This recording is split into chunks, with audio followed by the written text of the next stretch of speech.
Welcome back to the DMV Autocross Podcast. I'm your host, Brian Garfield, and along with Dustin Grubbs, our sponsor wants you to know that if you're listening to this, Jack Chrissy just beat you in PAX.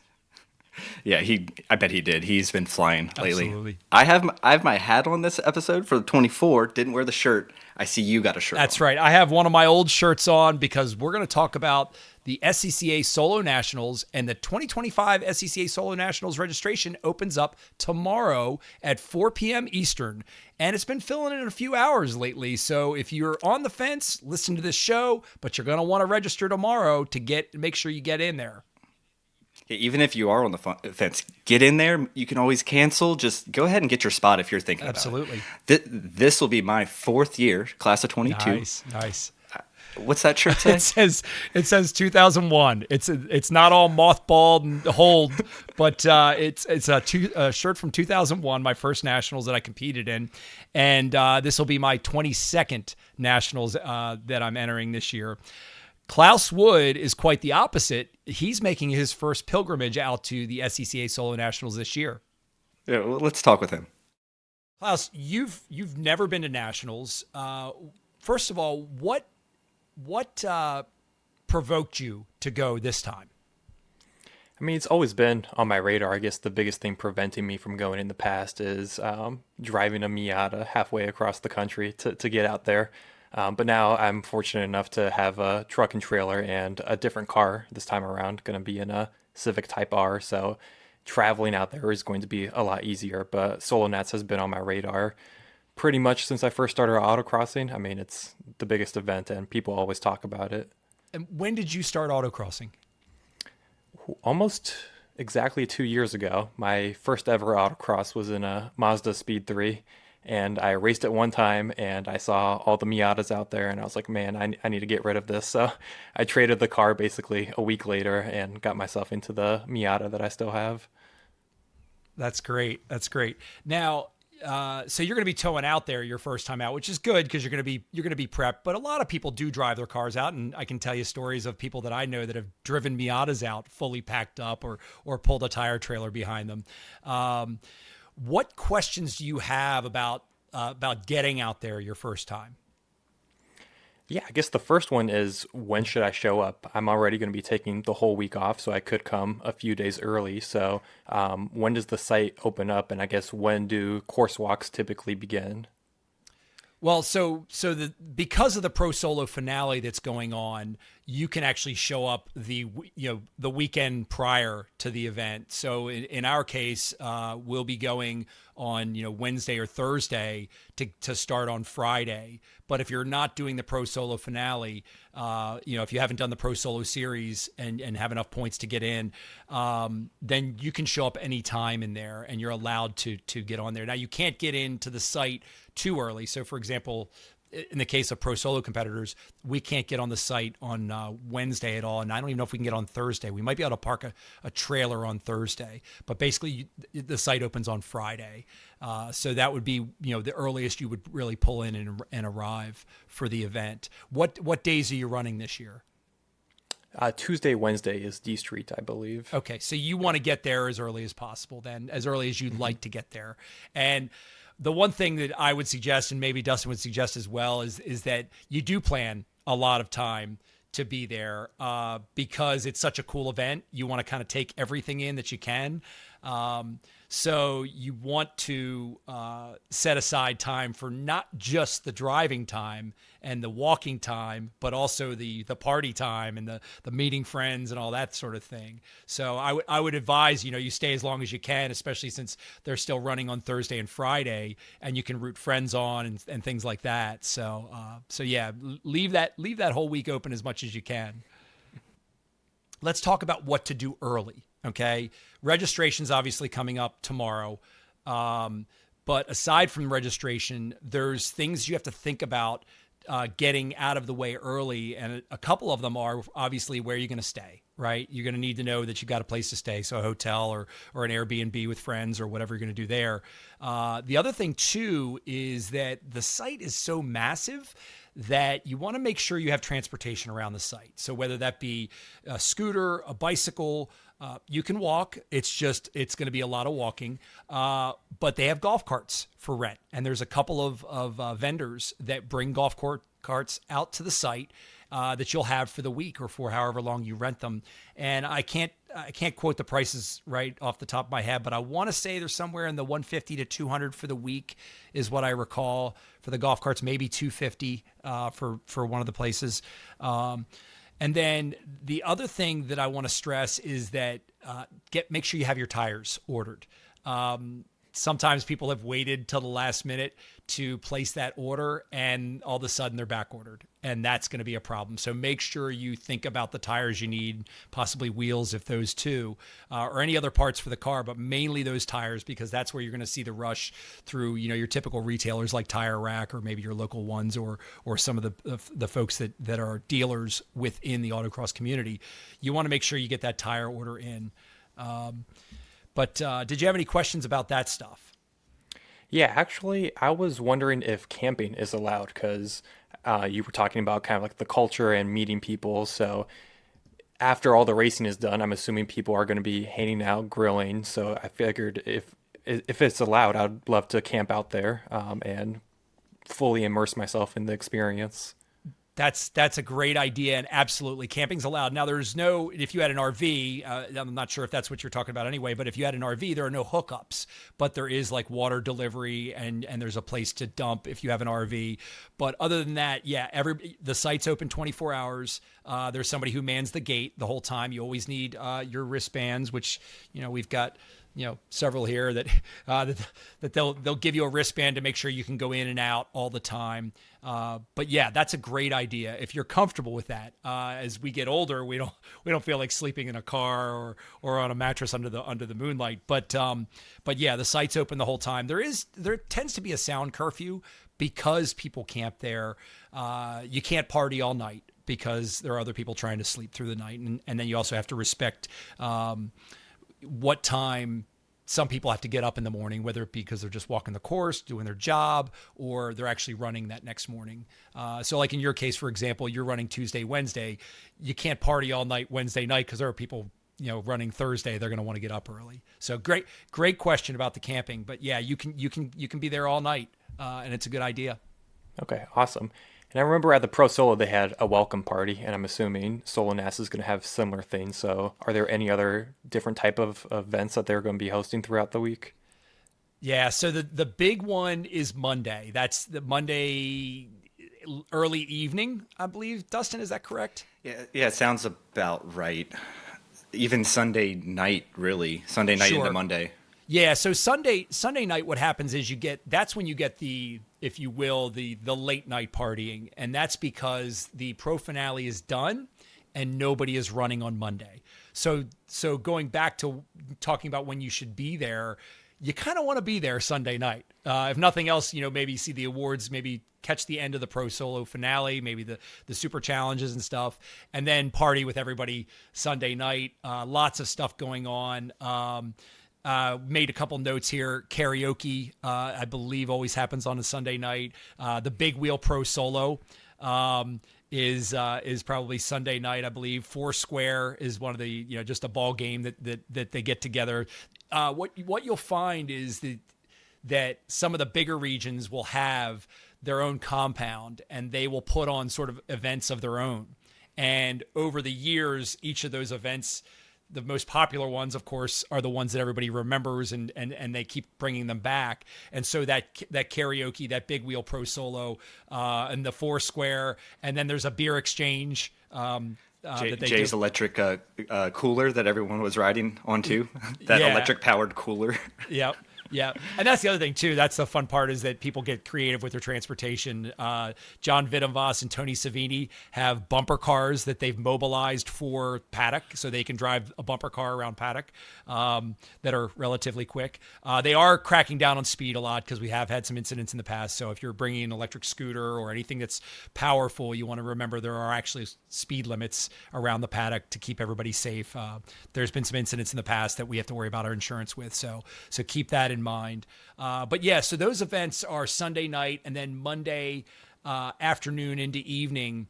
Last year was the first year. Dustin, I don't remember if I don't remember what they called that, like Main Street kind of thing. It was the cookout.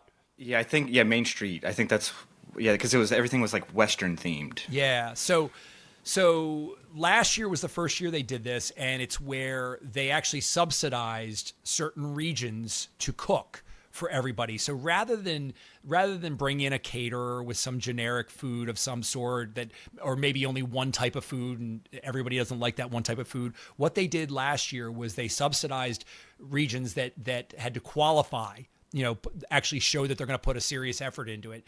And they want to get invited back, and they want to show off the food of their region. So you'll get all kinds of different stuff. Texas was bringing like grilled and smoked meats. Pittsburgh really showed up. So I got there a little late, missed a lot of the Texas stuff that I was hearing about. But so whenever to Pittsburgh, they had a ton of great stuff too. Yeah. So there's going to be at least, I don't know, it had to be maybe 8 or 10 different food things. Maybe I'm trying to remember exactly how many, but just lines everywhere. Yeah, yeah. So and it was really like a Main Street sort of scenario, sort of like an Old Town Main Street where you kind of walk around like you're shopping. Walking downtown. Yeah. Yep. So that was really cool. By the way, that's the other thing too. If you're trying to do it on a budget, there are ways to eat for free at these different welcome parties and banquets and things like that. The gatherings, different gatherings. One thing we should maybe make sure that we hit the paddock spot. Yep. So you're going to be signing up. I don't know if you're going to be with our local region. I also know you're moving out, so maybe if you're going with their region, either way, contact your region and get a spot with your whole region. Like you all will all be together, maybe 20, maybe 40 of you. That way, all of you are side by side. Okay. I was thinking about sticking with the DC guys. We do have a couple other people on our team going, but don't know them too well yet. Yeah, and that's the other thing too is we have people in the DC region, paddock, that were DC region many years ago and haven't been for a long time. They choose to paddock with us still because it's the same group of people. I know some people from California and from Colorado that are still paddocking with us in the DC region. So yeah, you can really paddock it with anybody you want. But you want to make sure you let whoever the paddock chief is for the region know that you're going to join us, because that's how they allot the number of spaces that you get. So each individual with a car, for example, will get one paddock space. And then, if you're truck and trailer, but if you have a co-driver, then you can have two paddock spaces for that truck and trailer in your car. But if you're by yourself, are you by yourself or are you going to be co-driving with somebody? To be determined. Okay. Okay. So if you're by yourself, you may only end up with one spot, and you may have to they have what they call, trailer jail or whatever. They put, you dump your trailer, your open trailer someplace, and then you come back with your truck. Yeah. And you park your truck and car in your one spot. Your one spot is, it's pretty big. It's 20. Yeah, it's pretty big. It's 25 wide by, is it 50 or 40? I think it's something like that. It's like 4 normal cars. Parking spaces. Yeah, you can definitely get a truck and a car in there, no problem at all. And then maybe a small tent or something of that sort. Do you have any other questions about that, Klaus? I guess you mentioned all of the food that people are going to be putting out there. I guess outside of that, is it convenient for me to rent out to restaurants during the day? I guess what's really around Lincoln? It feels like kind of in the middle of nowhere, right? So should I be packing and bringing my own food? So for budget reasons, you could do that. What's basically available to you immediately after you exit the gate is convenience store, and there's a grocery store and a couple of little small restaurants. So right there on the site, that's all that's outside the gate, but there are also vendors inside that you'll be able. So you could, in theory, just eat with the vendors inside the whole time. And Dustin, do you recall the different types of food? I usually got tacos last year because they were so good. Yeah. I had hot dogs. I got a couple hot dogs. Yeah, there's the one vendor that's chicken tenders and that sort of thing, hot dogs, and then there's the other vendor that was tacos, and I think there might be an Asian food of some sort. I can't recall. It might be a Thai thing. But so there are a few vendors on site, and then just outside the gate, there's those items that I mentioned, and then all over Lincoln. I mean, Lincoln's a typical large city, moderately sized city, college town as well. Good restaurants to go to. If your budget's there, definitely go out with your friends to some of the good restaurants in town. There's a couple of popular ones that we frequent when we go into town, depending on how much time we have to shower and that sort of stuff. That's one thing you want to get used to too, is that, if you are going to camp, how are you going to shower? And leaving yourself that, knowing that each day at the end of the day, you're going to be out in the dust and the wind and the sun. You're going to want to likely clean up after that somehow, whether it's a baby wipe all over your whole body or whether you're going back to a hotel for a really nice shower. But one way or the other, you're probably going to want to get cleaned off for the evening to make yourself a little more comfortable. So since this is going to be my almost my first time in the car, I think I'm going to have one event before I actually get out to Solo Nats. I wanted to sign up for the test and tune as well to get as much seat time as possible before I actually compete in it. So I guess kind of two questions, a two-part question here. Are the test and tune courses similar in design and length as the actual courses? And for somebody who has only driven on a concrete surface one time, do you have any advice, and how is that so much different than the typical sealed lots or asphalt surfaces that we're typically used to? Okay, well, let's go over the test and tune options. So I like to tell people, I do the entire Pro Solo series, and one of the reasons I do it is just to get on the actual surface of Nationals, because the test and tune courses are not on the same surface as Nationals. They're on the same concrete, but it's not the same location. So, and we've discovered over the years that it's not always the same. So let me touch on a couple things. The test and tune courses are on concrete. They are on the same slabs of concrete, but not in the same locations. And it's a short course. It's designed as literally that test and tune. There's a slalom, couple sweepers each way, and that's it. I mean, it's, 20, 30 seconds long, that sort of thing. You sign up for them ahead of time. You want, and that's immediately, like, you can start doing that. I think even now, I'm not sure if it's now or if it starts tomorrow with the rest of registration. It's a little pricey, but you're not working. So that's the advantage. I want to say it's $50. I might be guessing too much here. It's worthwhile, but just know one thing in particular, that it's not identical to what the course is going to be like. And I'll give you an example, that setting up your car for the practice course is a big no-no. If your car has a lot of involved setup. More stock cars like what you're driving is probably not as big a deal, but know that it might understeer a little bit more. In our experience, it's understeered more on the test course, and it's looser on the Solo Nationals courses. Now, there's two reasons that could be. One, it could be that it's not the exact same piece of concrete, but another reason is because the speeds get higher on the Solo National courses. So if your car is, perfectly neutral, maybe balanced a little bit loose, it's going to be much looser when you get to higher speeds. Something to consider there. That's been my personal experience, is that if I set up, the current car we have to be a little pushy, then it's a little more neutral on the Solo National courses. But you'd have to talk to different people that have run a similar car. Actually, Dustin hasn't done the practice courses, but you want to talk to a front wheel drive person, similar to your CTR. And the other thing too is you're making a lot of new friends as you're doing this. I can tell you right now a couple of people to talk to about the CTR to help you, set it up a little bit better. Unless they feel like you're a threat, and then I won't get any response from them. Yeah, people like Noel Leslie last year, he was, spending a good amount of time trying to dial in that car on the test and tune. And he was like, yeah, it just wasn't really the same. I should have gone with my gut, shouldn't have overthought it. Just basically for you, go there, learn the car, knock off the rust, shake some nerves, and just learn the car. I think that's a good point. The other thing too is, since you don't have a lot of experience on concrete, concrete is more grip. Almost indefinitely, it's more grip. It doesn't always apply, but the point is, in general, it does. So consider the fact that your limits are going to be a little bit higher, right?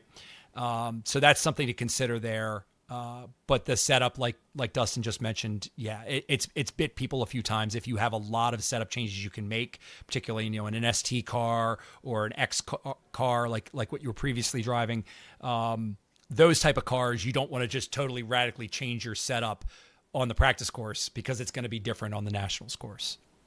So we've talked about a lot of stuff before you go and getting there. But one of the things we want to make sure we touch on is what to bring with you to make sure you have. So you're not thinking in terms of this long-term out on the concrete in the sun all day when you've never been before. The obvious things, some of them are just like you would at home: sunscreen, water, snacks, rain gear. Same deal applies out there as here. If you're scheduled to work the course and it's raining, you're working the course in the rain the whole time. So make sure you have your rain gear. Umbrellas are nice to stay out of the sun and stay out of the rain. So don't just assume an umbrella is only good for the rain. It's you're out in those elements for a long time. And if it's really sunny, one critical aspect, since you're not as used to concrete, is the concrete is light in color and reflects the pavement, reflects off the pavement. So you want to make sure you got the sunscreen on, even if you're shading yourself a lot. Coolers, obviously.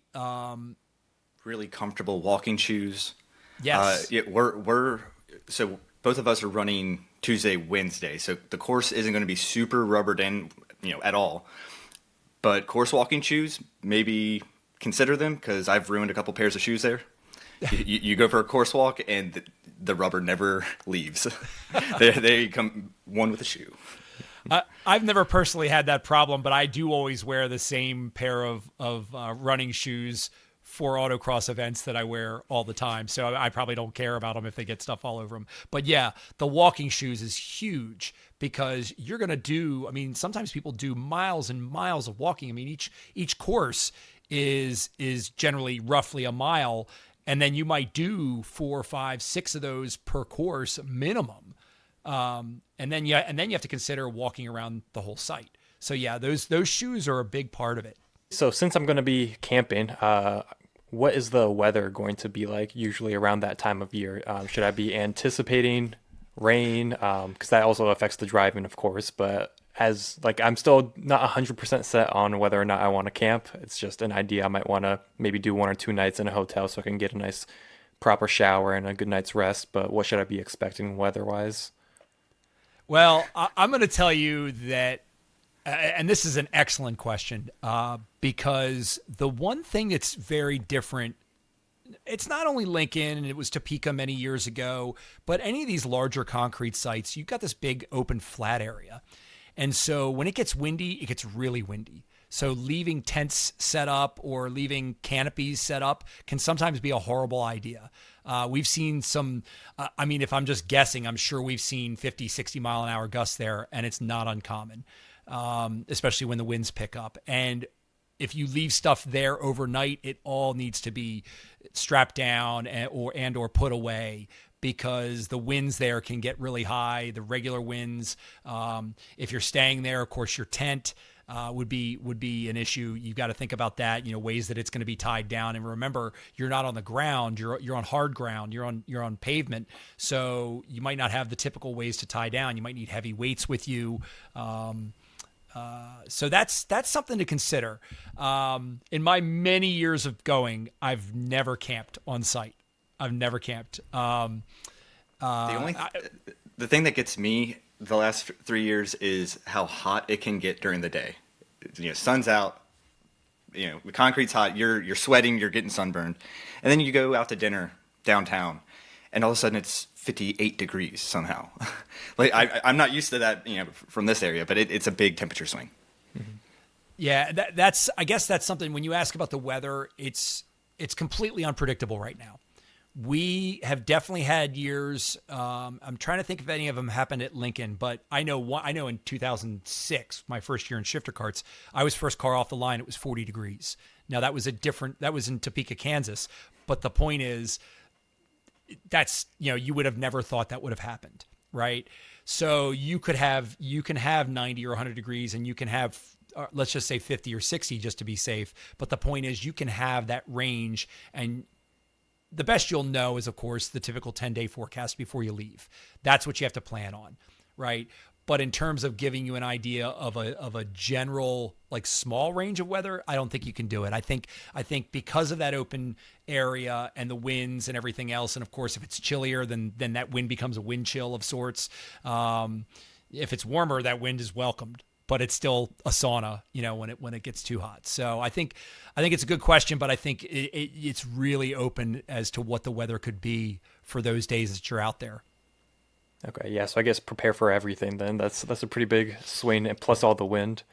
Yeah. So ahead of time, you're preparing for everything, and then you watch that forecast as much as you can. I mean, I don't know if there's ever going to be a time that if you have rain tires, for example, that you're not going to bring them because you just don't know if there's going to be a swing in the 1 week that, for example, in our case, we're there for the pro finale on the weekend and we're running Thursday, Friday. So we've got the gap this year. We're going to be at pro solo finale Friday, Saturday, Sunday, and then we're going to have Monday off. And then we're not going to be running Tuesday or Wednesday either. And we're going to run Thursday, Friday. So that gap of time, obviously there can be a weather swing, a weather change, or even if the forecast is dead on, it could be very different. So yeah, you've got to watch that forecast ahead of time and know that you could be planning for a lot of different things. And in the end, you're going to bring, I mean, I don't know, everybody dresses differently, but you're going to bring jeans, you're going to bring shorts, you're going to bring t-shirts, you're going to bring, pullovers and jackets. It's unlikely you're going to be wearing gloves and a hat, but it's not unheard of. Yep. The wind has surprised me. The temperature swing has surprised me. Other than that, it's normal. Yeah. Pack for anything. But that's a great question because unlike your local events, your weather's a little more dependable. It's not as big and open, so you don't get these weather changes. I'm still convinced, and not that I invented this thought or anything, but I'm still convinced that when you go to an autocross site, you get different weather from everywhere around because we're usually over top of a large piece of pavement that's emitting heat. And it changes the weather system in the area that you're in. So, if the weather forecast for Lincoln, Nebraska is this, it may still not be what it is on our pavement. So that's just something to consider, is that I think you're, like you said, you're probably just going to be preparing for everything. More in a range, if the Lincoln forecast is 40 to 60 degrees, well, yeah, you're going to prepare for more cold stuff. If it's 80 to 100, you're going to prepare for more warm stuff. But in general, you want to have, one thing to cover your butt in the case of a big weather change. So I got one more question for you guys. It's about work assignments. So I am racing Tuesday, Wednesday. Does that mean I am also working those 2 days and then have Thursday, Friday to kind of just hang out and watch the competition? That is up to you for the option. They will assign you whatever they want you to have, but you can actually say, hey, I would like to possibly work Thursday, Friday to not have to work when I race. I think I tried to do that 1 year. I ended up working on the days I ran. So it's not guaranteed, but you can give that option. And then, So what, real quick, Dustin, what Dustin's referring to is when you register tomorrow, it's actually going to ask you, are you available to work the days you're not running? There'll be a checkbox, and you can say yes. And then it'll also ask you about the positions you would prefer. There's a first and second choice. Have you worked them before? Yeah, have you worked them before? You signed up for the DC Pro. It's very similar. Yes. As that in terms of how it asks you the questions, but the one that it's asking that's different is that one, that's really the only different question. Yeah. And then when you sign in, you get this little pamphlet and you'll know where you're working. And then this has schedule, course maps. You get all that when you check in. So what's different now than most of the years in the past is when the event started filling so quickly, they have to determine what days you're running and you stick with those days. So for example, if you sign up for Tuesday, Wednesday, B Street, okay, you can't just change classes to a Thursday, Friday class on a whim because they're watching the numbers for each set of days and they pull off the wait list for each set of days. Okay. So it used to be that you could sign up and then you could change registration and move around and everything. And what happens is when you do that, it starts to mess with their worker pool and the balance of the entire event. So now what's different in registration, and this is the first year they've done this that I've seen, is they ask you, what days are you registering for? and then they ask you what class you're going to register for. Okay. So essentially, once you've done that, let's just say for the sake of arguments, right before nationals, your type R breaks, right? And you want to go into an X class that's running Thursday, Friday. If the event is already filled and you're registered Tuesday, Wednesday, you can't do that, or you'll have to get on the wait list for Thursday, Friday, even though you're already in for Tuesday, Wednesday. So that's important to know, that in the past, we had a lot of freedom to just kind of flop classes if we really needed to. You can't do that anymore because they have to keep that worker pool so tight and try to equalize the classes, the like 700 on Tuesday, Wednesday, and 700 on Thursday, Friday. So that's important to know, that when you sign up, you're kind of committing to those 2 days. So with you only getting 3 runs on each course, for some of the more competitive people, let's say, are you trying to put down a banker lap your very first run and then trying to push on after that? For me, I don't anticipate on being super competitive, so I'm just going to try and get out there, learn the course, learn the car, and have fun. But is that a strategy that some people might take? Well, Dustin, I might be different from Dustin and different from the next person. I still get hung up on getting a clean run in, personally. That first run is likely not going to be your fastest. It can be. But I think that first run should be clean and quick, and learning the car. And that's generally my strategy. In fact, it's so much my strategy that I screw myself up in the head if I cone my first run. It really puts a lot of pressure on me. So other people will tell you, forget about the cones, drive as fast as you can on your first run, and don't even think about it. Always do that. And they're probably more national champions than I am. But I like to think that if I'm going to be there for the big show, especially on the first day, I need a clean run, right? You don't want to finish your first day having coned all 3 runs or gone off course or something of that sort. Another aspect that's really important is if it rains after your first run and you don't have a clean dry run, your event is over. There's no way you're going to be competitive. There's nothing you can do. There are people who have gone out. A good friend of mine, Greg Olson, one of his first nationals, I think it was his first nationals. He was the second driver in a co-driver pairing with his father. And his father was the first driver, and probably let's say 10 or 15 of those first drivers went out on their first runs and got dry runs, and then the skies opened up. This was the first day. Okay.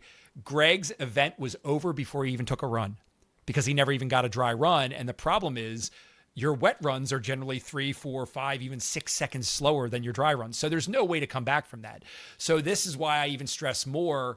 Granted, you generally know if there's a weather issue coming, but it would be why I stress more, get that first run in, get that first banker run in, and make sure you're clean on the first day, at least for one run. Even if it's slower, it's probably still faster than a wet run or something of that sort. Do you still have the similar 15, 20-minute gaps between runs, or is it a little bit longer where the weather could potentially change quite drastically? In general, there's about 50 cars in a heat, I believe, maybe 60, I think. I know there's sometimes when the heats have actually gotten much larger because the class itself is so big. I mean, the largest class I think ever was 82 when we ran C Street in 2016, and that entire class has to be in the same heat. They don't have a choice, right? And yes, in that sort of scenario too, there is going to be a gap there. Now, there's some argument online right now. There's some discussion about it doesn't need to be that way. Like local events, we have a two driver area that sits up front, and they run the first driver, and then as soon as they come in 5 minutes later, 7 minutes later, they run the second driver, and they just keep doing that. At nationals, it doesn't actually work like that. They don't get to your first driver until whatever number you are in line, because it's all in numbered order. So if you're number 99, you're the last first driver to run, and your second driver will be on like a 5-minute clock. But between the second driver and back to the first driver is going to be the whole heat again. So as a 2-driver scenario, that's why I said there's some discussion online right now. There's some people that want to try to change this because I agree it doesn't make sense. I think the way the locals have done it for years makes sense. but that's not how it works at nationals, and nobody's really jumped ahead enough to change it. So to give you that heads up, if you're a single driver in a large class or a large heat, yeah, it's going to be 10, 15 minutes very easily. It could be 20. I was going to say at least 20. Yeah. There was one time last year? No, 2 years ago that, it was sunny, but a good breeze. I never had to spray my tires. I even brought a second set for the third run. I was like, oh, fresh set. They'll be nice and cold. I never had to spray. They cooled down to ambient in that 20 minutes. Plenty of time for you, since you're front wheel drive, plenty of time to do some rear tire scraping though. That's actually something I need to buy myself, a power tool, multi-tool. I bought one after last year because I was borrowing yours. Yeah, this is my first experience with street tires at Lincoln last year. Well, not my first, but first in a while. And I'm not a big fan of shaving tires. It's annoying to me, especially if it's between runs. But it is a thing, especially for the front drivers. Yeah, essentially, get it off. What happens is you pick up a lot of clag, you pick up a lot of rubber, other OPR, other people's rubber, and it builds up on your tires, and now your tire has a bumpy surface to it. So essentially you lose contact patch, which will then in turn change the performance of your car. I still believe, especially if you're a little less competitive or not as critical, your first turn or two turns, a lot of that will come off. Okay, particularly in a rear-wheel drive car. I think it's more of a concern in front-wheel drives than it is rear-wheel drives, but it's still a concern in both because when you're vying for that top spot and you can lose by thousandths, and you have to go through two turns with extra rubber on your tires that's not helping you, that's why people shave tires. So obviously once I get there, I want to do as many course walks as possible, but how far in advance are they releasing the course designs so that I could look at the map in advance? Is that a week before on the docs, or not really sure when they're released, but you will get them for sure when you check in. Exactly. So that's what most of us rely on is that we start looking at the map and thinking about the courses more once we check in. When you check in, they'll give you a little pamphlet that Dustin showed before that has your work assignment, some other details on it. I think the schedule's on there. And then when you open it up, it's got the course map on it. So you can look at the maps, and they're fairly to scale. I mean, I'm sure there's some errors there, but in general, you're going to be able to look at it and know a course shape and know certain elements that jut out at you that maybe that looks like a really tight turn there. And maybe it's not quite as tight when you walked it, but or drove it, but the point is it was tighter than other stuff on the course, so it'll be to scale in that sense. Okay. And one thing I have noticed is at the start, they almost immediately put you into a very hard turn so that you aren't able to fully launch it. And I believe timing doesn't start until after you make that turn, correct? So yes. What's the reasoning behind that? And I'm a big fan of this. I think local courses should always have this. If it's a non-pro solo event, meaning drag race start, I think every course should have a turn. And the reason for that is you're trying to take out the advantage of the all-wheel drive element in the class, as well as some other things too. But the point is you leave the line and you make a very hard, like a 90-degree turn, and then your lights start after that. And that's one of the reasons is to take out the element of the launch, less of a drag race start. Now your launch is still important because a lot of times you are still flat through it, but you're not as much disadvantaged against an all-wheel drive car if you're in, say, a front-wheel drive car. You're having to blend two G-forces instead of just do one. I was even looking through a slide deck of SCCA course designing, and that was a bullet point, like a 90-degree tough element between start and timing. Like, that's mandatory. Yeah, and it's generally about, I'm just going to rough number this. I'm going to say, maybe 20 feet straight and maybe 20 or 30 after the turn before you get to the lights. That sound right, Dustin? So, yeah, sounds about right. Yeah, so you've got all that distance before 40, 50 feet before you hit the lights, maybe, sometimes shorter. But funny story, Lisa and I have ran shifter carts for a bunch of years, and one of the earliest events, probably back to that 2006, 2007 time period, she actually spun before the lights, because in the shifter cart, I mean, you're shifting, you're hammering through the gears as you leave the line, and she spun before the lights, not realizing her time hadn't started. She just assumed her run was over and just threw caution to the wind, came back in with a really fast time. And she's like, yeah, but I spun. And I'm like, you spun before the lights. Your run was still good. So that's the other thing too. I mean, in essence, if, I mean, is that like protestable, you think? Oh, no. As long as you're not hitting cones or going off course. As long as you're not getting another flying start at it. So you would get called out if you were to, let's say you went around the turn and then backed up. That you could get a straight launch at the lights. That's against the rules. And I think it's just considered like a unsportsmanlike or something of that sort. Or some of us used to call it the car wall or the Carwin wall when he did it one time at a local event.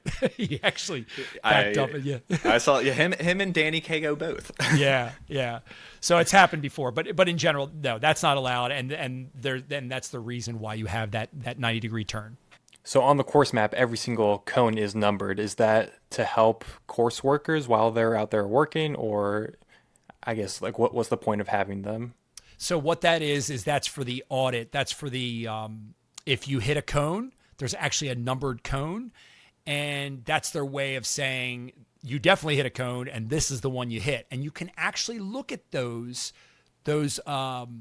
sheets, those cone sheets. In between runs, you can go to a little tent that has, the cones, the off courses, the sound, any sound restrictions, or if you broke the sound rules, all of that stuff can be looked at in between your runs. So what you have is a way to know before you take your next run that the last run was good. So if you go into that tent and you don't see any cones on your run, you find the run, and what it'll do, it'll have the heat number and it'll have the run number on the sheet, on one sheet. And you'd say, let's say you're heat 2, and you say, okay, here's heat 2, and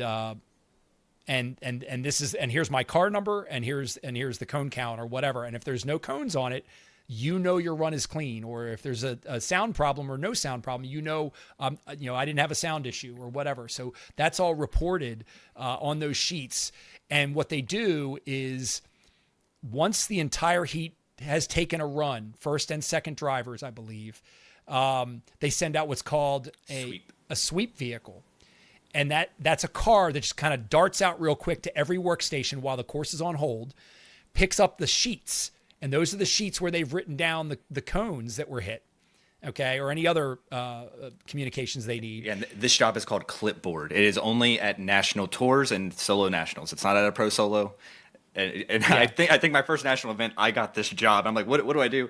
Car, and if they hit 2 cones, cone 104 and cone 105. So he's I need to know. Yeah, he's talking about when you're working on the course, you'll actually have the clipboard there and you'll be writing stuff down as opposed to writing for cones. Yeah, so that is the purpose of those cones. Every single cone on course has a number for auditing. And then that worker is writing down everything. And every numbered cone counts before and after the finish. So keep that in mind. You come back from an amazing run and you go through this little, turn this way to slow you down, and you clip one of those cones. That's a cone. I think one of my competitors in G Street, was it 2 years ago? He forgot to turn off traction control, I think he said, and he was coming through the finish. He was mad anyway, and there was a gate after the finish shoot, and he skipped it. DNF. Yep. I think it was 2 years ago. Yeah. So you gotta. I mean, there's it's pretty strict. This is also why at some events you'll find that they're a little more strict about the rules, and this is kind of in preparation for things like national events, to make sure that you understand that your numbers and your letters have to be a certain size, and that every cone is counted before and after the finish, and your work assignment is required, and if you don't do it, you can be DSQ'd, and that sort of stuff. All that stuff kind of plays into the larger event. So at nationals and any national tour during the season, there's 2 days of running. One day is one course, the second day is a different course. So that applies to all national tours, and that applies to nationals as well. You've done a left and a right pro solo, but this is day 1, day 2. Right. So they're not mirrored at all, right? They're completely No, separate courses. completely different. Usually they have completely two different attitudes. One's fast, one's technical. They're designed by two different people. Yes. So for tours, you can never walk day 2 before day 1. You can't do it because it hasn't been reversed yet. But something for you to start thinking about, because I've done it a few different ways. I've tried all different ways. There's pros and cons. Are you going to walk day 2 course at all? Or are you going to hold off? What do you think? Before day 1, you're saying? Yeah, before day 1. Like, I haven't even driven day 1's course. Are you going to go look at day 2? I think I am, because something I did at the Pro Solo is I handheld recorded the whole course, took it home, and then sped up the footage and basically did my course walks virtually on my phone. And I could see how it could get confusing, especially since the courses are quite a bit longer than what we're used to. But I want to have the peace of mind of at least somewhat knowing where the course is going to go before really starting to study it, maybe after I finish day 1. Yeah, because the Pro Solo, you definitely need to know that left and right. Like, you're doing it back to back. But, realistically, you don't need to know that course until, day 1 is closed. It's done. I just got run 3. It's shut down for the day. I have all night to go walk that course now. Mm-hmm. So I've tried all different ways. I walked it too much to the point that I think it was still stuck in my head. And then year 2, I didn't look at it at all. But then this past year, I think as soon as I got there, I'm like, I'm just going to walk it once. I'm going to walk it once. I'm going to chat with someone. I know the flow. I kind of know where it goes, but I did not look at a single cone. I'm not thinking about it. I just kind of know. So when I look over and see a car on course, I'm like, oh, he's going through that section. Oh, he got loose. Okay. That's a tricky section of that course. But I'm not really thinking about it. Yeah, I kind of do the same thing. I'll do one course walk on the second day course, and then I'll go back and I'll do all my walks for the day 1. Yep. But the other thing that's changed a lot over the years is having video. And so now I run Thursday, Friday. I can look at videos from people that ran Tuesday, Wednesday. And let's be honest. I mean, me watching a video that takes 60 seconds to watch as opposed to walking the course that takes 20 minutes. How many course walks am I going to get by watching the video, right? So I will walk the courses to get a good idea of surface changes that somebody's video may not show me, and plus they're going to be in a different car or whatever. But I used to do as many as 10 course walks on a course before I drive it. Now I might do 2, 3, and then I watch video. Now, when you run Tuesday, Wednesday, that's a lot harder to do. For your Tuesday course, you practically can't even do it at all. If you're running later in the day, you could technically try to, if you know somebody that's running first thing in the morning and you've got time in between your work assignment and running or whatever, you can do that. And then maybe when you go into your second course, something to remember, I'll hit this while I'm in this point, is that there are cars running Tuesday, Wednesday that are running West course first, then East course. And then there are other cars that are running East course first and then West course. So when you run when you're done running on Tuesday, there will be people with video of your other course that just ran it that day. So you can kind of hook up with people, maybe find friends that have already run it, or if nothing else, just to get coaching of, if nothing else, watch this turn. This one was biting a lot of people. I guess it's a good idea to buddy up with someone then who's running the opposite course as you, because it's in both of your best interests to share video. And then if you are running, Thursday, Friday, it's typically the fastest drivers and runs are posting their videos. It's, they're proud. They just did really well. And those are the ones to watch. Go on YouTube and type it in right away. Now, SCCA West, SCCA East. It might not show up day of, because sometimes people wait till they're done running their Tuesday, Wednesday. But you might find some people that'll put those videos up there right away. They're very proud of what they've done, or they want to share it, or send it back to their family or whatever it is. But the point is, there's people posting those videos. And so my thing personally is I have no windshield. I can see everything. My videos are wide open, but when I watch other people's, I'm very specific. Like Dustin's is back far enough in the car that I don't like watching through the seats and his head and the windshield pillars. And so I try to find somebody with a more open car, maybe a convertible, so you can see past a lot of stuff, that sort of thing. Makes it a little bit easier. And even if it's not the same car, try to figure out the ones that are maybe a similar speed to what you run. That way you can kind of see the course at a similar speed as to what you're going to run.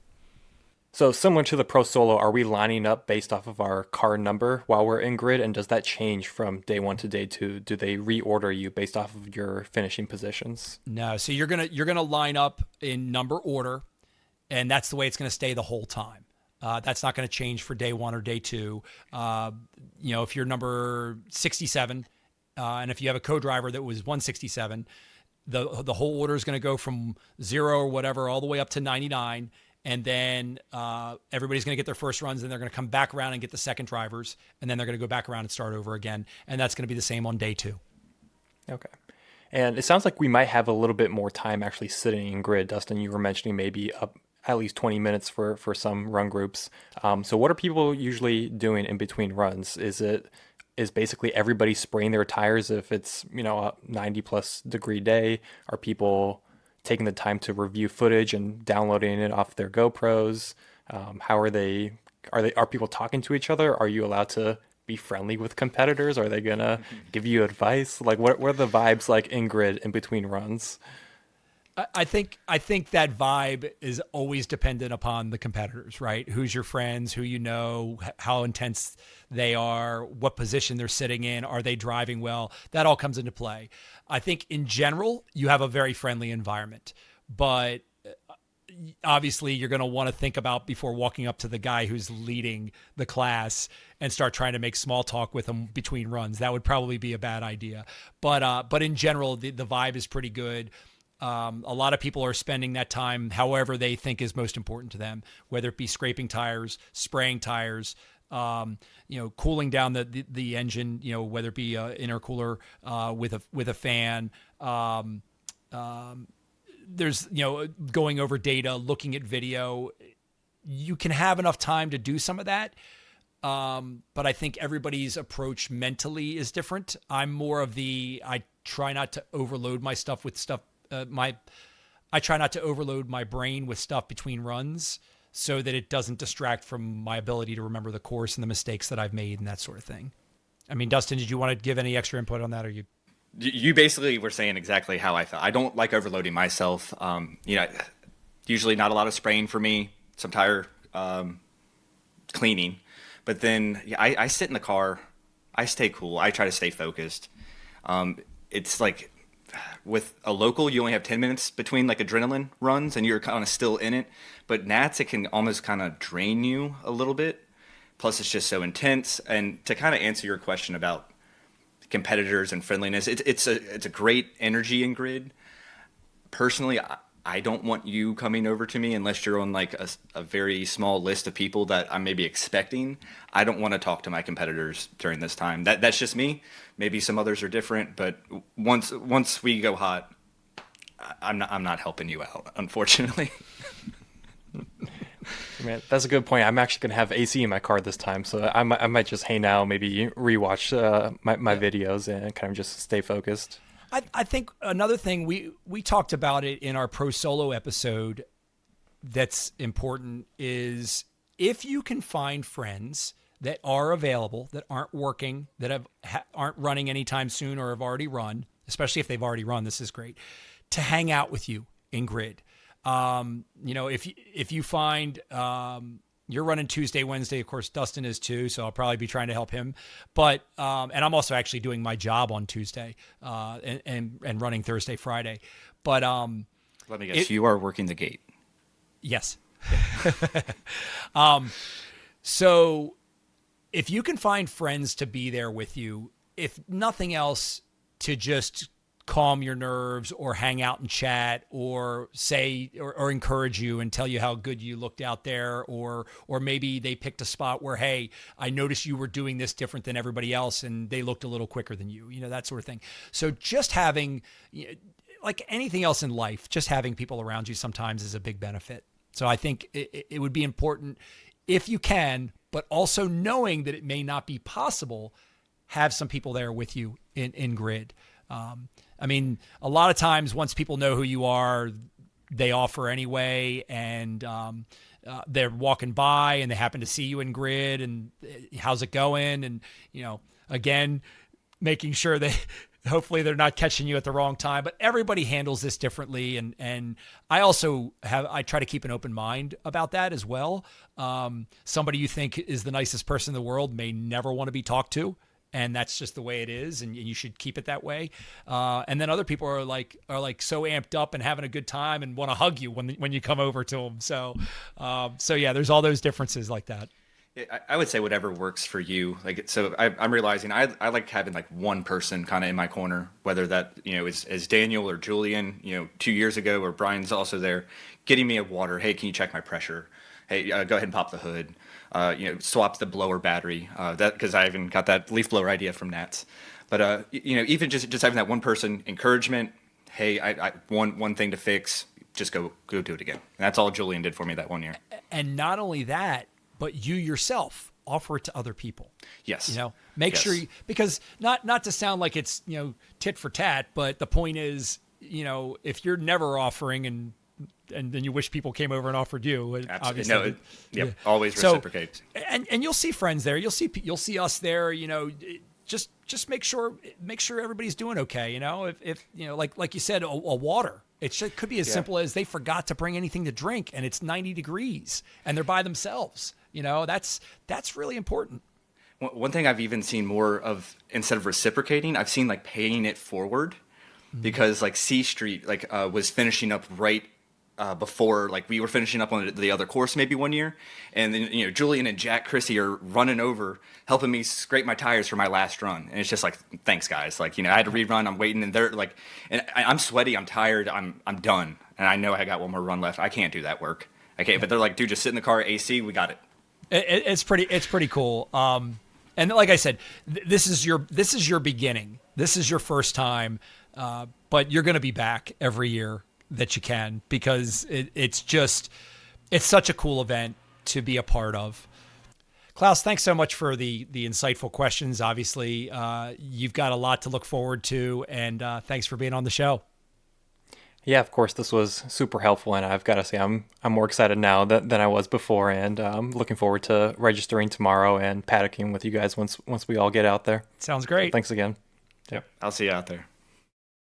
Well, Dustin, it's already that time of year. It's already that time of year. The 2025 SCCA Solo Nationals registration opens up tomorrow at 4 p.m.